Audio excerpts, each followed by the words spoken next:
Good morning. Today we're going to take a look at how we can use Java I/O operations so we can save an array list as text and then load it back from the text to an array list and put it inside our app. We're working inside our chatbot project, which is similar to the AP Magpie lab, and that's what we're working with to make that happen. So that's where this is being part of. As you can see, I'm going to start off with my imports right here. In my import section, I've got some imports we have to work with. The first three we have are the java.io imports. So we have java.io.file, .io exception, and PrintWriter. The file is obviously we're going to handle a file itself. IO exception is the error type we have to handle, and PrintWriter is the most amazing way to write text inside Java. Then we have our import java.util.ArrayList to handle our array list of type, and Scanner because we're going to use Scanner not only for system.in, but Scanner is even better and more useful when we're using it to process a file or a stream. And that's what we're working for with that. We have our pop-up class inside our view package and chatbot itself, but we don't have to worry about those today.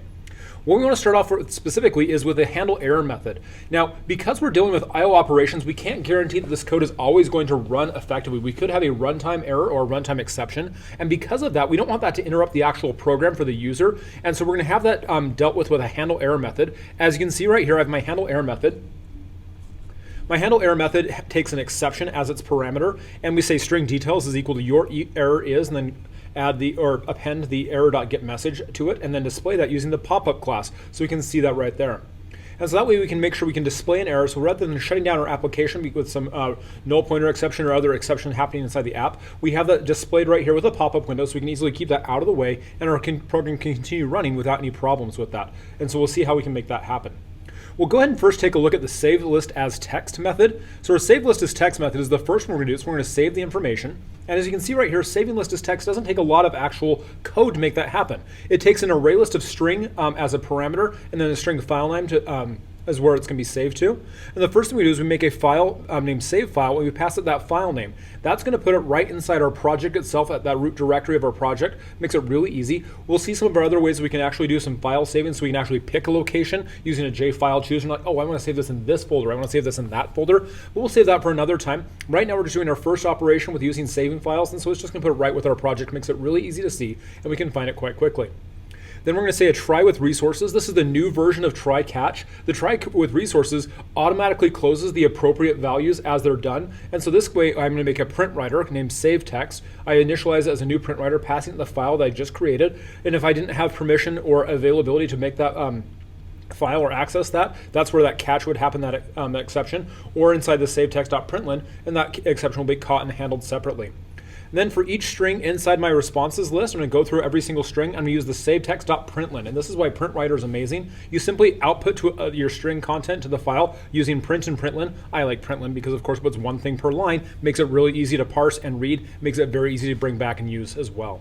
And so for using a for each on that, iterate over the array list. Every item gets its own line on the file, and we're done. We have a catch for IO exceptions in case we have an IO error. We handle the error if it's an IO error. And then we have the generic catch exception. So in case there's some other error that might have happened, I don't know what, but we can catch that exception as well. And we'll display that. The app will keep on going. Then we have our loadTextToList. We're going to use the inverse operation. Notice again that I have that array list and string as parameters on save, but inside my load, the array list is the return type, and the parameter is still that string file name. The structure is almost the exact same when I'm loading a file. I make an array list of string named file contents, and I initialize it to be nothing. And then I set file source equals new file, passing it file name again, just like I did before. I named this one source because it's the source that I'm reading from. I know, using names to actually keep track of stuff. Great idea. Then I use the try with resources again. This time, however, instead of writing to the file, I'm going to read from the file and use the scanner. So try scanner file scanner is a new scanner, passing it the source, because a scanner can take as a parameter either a stream, a file, or a string. In this case, we're passing it a file. And so we have that file that we're going to read from. It's a text file. As long as there's a line inside that file, I'll keep iterating over that structure using the scanner's built-in iterator. And file contents.add the file scanner.next line. So each line of the file gets put as a new item in the list. It's the exact inverse of what we just did when we were saving a file. Wow, crazy process. The same catch approach right there. Catch the IO exception or catch the regular exception. And now that I've finished, I'll go ahead and return that file contents, which will either have all of the contents of the file, or if there's nothing in there or there is an error, an empty list, which is totally good and ready to go. So we'll go ahead and make it so we can use this. And so we'll go ahead right in here, and I'm going to collapse my code back down. And inside my lovely start method, I've got some methods that can actually do that to make it happen. So I have my chatbot saying the greeting. I'm going to load my saved data. And I have my user input.text, which will load the responses and put that into the user file. And then load text to chat, passing it a value of chat. And then I have right here my save my test using userinput.txt and chatbot-answers.txt, you'll notice that these answers do not match chatbot answers versus chat. They aren't the same, which means it's going to cause an error and it's not going to work properly, and we'll see how that's handled. So I'll go ahead and hit play on this app, run it.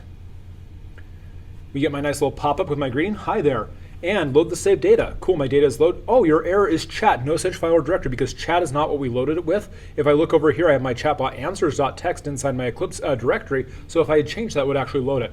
But my other one didn't have a problem with it, so I'm good to go. What do I want to talk about? I want to talk about pineapples. And then you said pineapples, and I've got my stuff that happens with that. Keep talking? Sure, why not? Oh, you said sure, why not? I was starving this morning, but I ate a sandwich. Okay, great. Keep talking? No, we're going to quit this, actually, because I don't want to spend too much time. So it says bye. I've got my say farewell right there. My most common word was SDF. It occurred 5 times. I didn't type SDF, but wait. I have that lovely call right here where it read the input right there, and it grabs it. I'm going to go ahead and resave that information.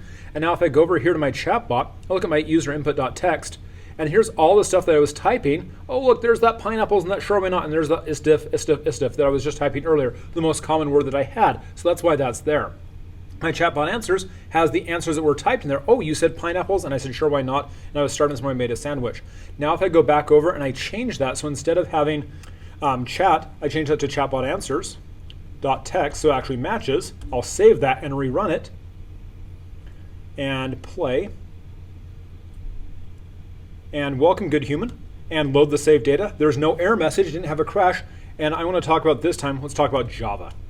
You said Java! Yes, I did. Cool. And SQL. Oh, you said SQL. Sriracha is fantastic. Yes, Sriracha is the best sauce. And I'm going to say, okay, keep talking. No, we're going to do quit at this point. And we hit okay, quit, goodbye. Most common word is SDF. It still occurs 5 times, which is grand. I'm going to go over here to my user input.txt file. And oh, look, added Java and SQL to that. And my chatbot answers. Oh, I appended that pineapples and sure enough, now I have the Java, I heart Java, and Sriracha is fantastic. So we can actually see the emojis that were typed in there. And so we are able to do that. And so again, all we have to do to make it so we can have that happen is we have that lovely handle error and save list as text. And most of the work happens, all we have to do is just iterate over either the array list and put each with a println using the PrintWriter, or if I'm saving the loading the data, I iterate over the file using Scanner and add each file to a new item in the list, making it very easy to do. And that's all it takes to be able to save and load data inside a text-based app using Java. Hope that's helpful. Cheers and have a great day. See you next time. Bye-bye.